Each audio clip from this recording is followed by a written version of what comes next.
Let's mic global news. Middle east में बढ़ते तनाव के बीच पाकिस्तान ने सऊदी अरब में बड़ा सैन्य बल तैनात कर दिया है।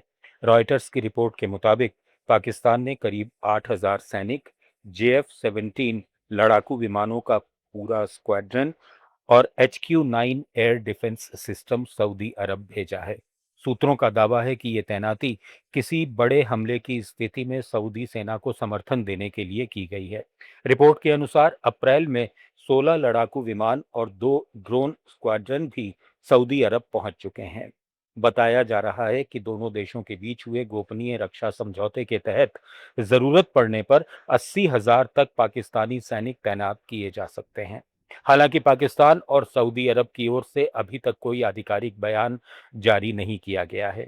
इस बीच पाकिस्तानी रक्षा मंत्री ख्वाजा आसिफ का पुराना बयान भी चर्चा में है, जिसमें उन्होंने कहा था कि सऊदी अरब पाकिस्तान की परमाणु सुरक्षा छत्रछाया में है। खाड़ी क्षेत्र में तनाव के बीच संयुक्त अरब अमीरात के बराका न्यूक्लियर पावर प्लांट पर हुए ड्रोन हमले ने अंतर्राष्ट्रीय चिंता बढ़ा दी है।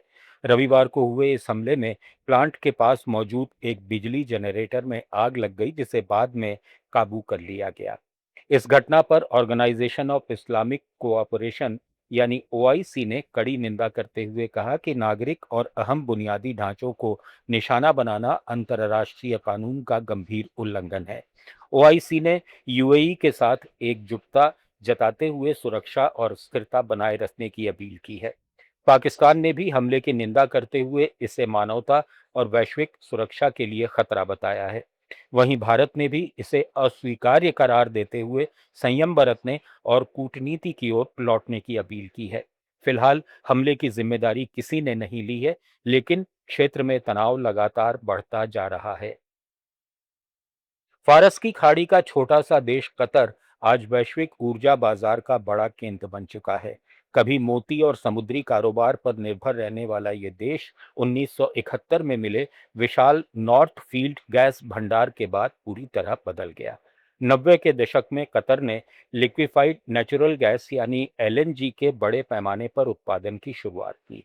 इसमें गैस को -162 डिग्री सेल्सियस तक ठंडा कर तरल बनाया जाता है, जिससे इसका आकार करीब 600 गुना घट जाता है और इसे जहाज़ों के जरिए दुनिया भर में भेजना आसान हो जाता है। इसी तकनीक ने कतर को अरबों डॉलर की कमाई और दुनिया के सबसे अमीर देशों की सूची में शामिल कर दिया। हालांकि हाल के क्षेत्रीय तनाव और समुद्री मार्गों को लेकर बढ़ती आशंकाओं ने वैश्विक ऊर्जा आपूर्ति की स्थिरता पर फिर सवाल खड़े कर दिए हैं।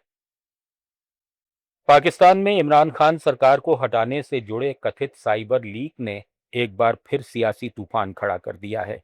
एक लीक डॉक्यूमेंट में दावा किया गया है कि मार्च 2022 में अमेरिकी अधिकारियों ने इमरान खान की रूस यात्रा पर नाराजगी जताई थी। दस्तावेज के मुताबिक कहा गया था कि अगर इमरान खान को सत्ता से हटाया जाता है तो अमेरिका और पाकिस्तान के रिश्ते बेहतर हो सकते हैं। सबसे बड़ा सवाल अब यह है कि इतने गोपनीय दस्तावेज आखिर लीक किसने किए। दस्तावेज प्रकाशित करने वाली वेबसाइट ड्रॉपसाइट ने इशारों में दावा किया है कि ये लीक पाकिस्तान के सुरक्षा तंत्र के भीतर से हुआ हो सकता है। अगर सेना के किसी हिस्से की भूमिका सामने आती है तो पाकिस्तान में बड़ा राजनीतिक और संस्थागत संकट खड़ा हो सकता है। इधर इमरान खान की पार्टी इसे अपने पुराने आरोपों का सबूत बता रही है, जबकि पाकिस्तानी सेना और अमेरिका पहले ही इन आरोपों को खारिज कर चुके हैं। अब पूरे पाकिस्तान की नज़र इस बात पर है कि इस हाई प्रोफाइल लीक के पीछे आखिर है कौन। ग्लोबल न्यूज में फिलहाल इतना ही। बने रहिए लेट्स माइक के साथ। आप सुन रहे थे let's mic more than radio. Follow कीजिए हमें हमारे सोशल मीडिया प्लेटफॉर्म्स पर। It's time for news. It's time for more than radio. Presenting the first radio news app, Let's Mic. Let's Mic, a news-based app on your phone where you get to watch and listen news, talk shows, interviews, radio show podcasts. On Let's Mic, you get all relevant information of TV, print, radio, podcast, and digital. Let's Mic talks about every segment of life.